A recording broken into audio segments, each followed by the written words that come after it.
I'm reading the reflection from Reverend Anderson in our devotional on page 46 of the devotional. A man was lynched yesterday, it begins.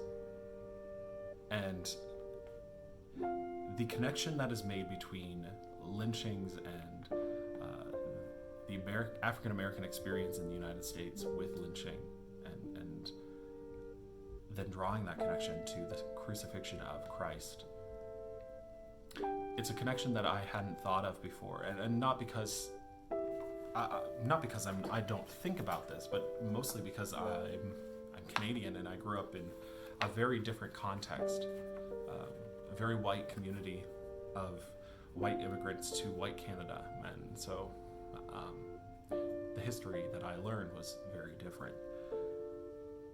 But I appreciate the startling way that she draws these connections, the way that these meaningless deaths were so startling to the African American community and to the American society. It should have been, at least, and how startling and shocking the crucifixion of Christ can be, or looks to be, to us today.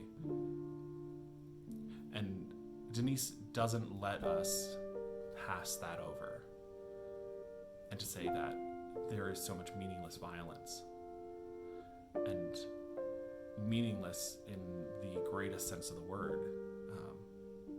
Racism feels so meaningless, and yet it is so very real in our communities and in our world.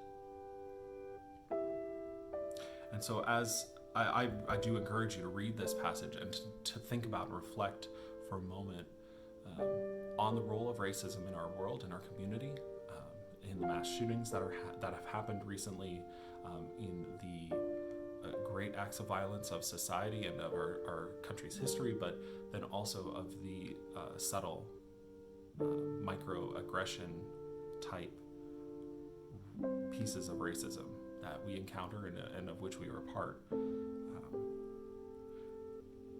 Sit in that uneasiness, and I think that's important. And Denise mentions that we need to grope for a moment and confess and wallow in this pain and in this sorrow that is caused by the brokenness of humanity, and so very real today. Blessed Good Friday to you all.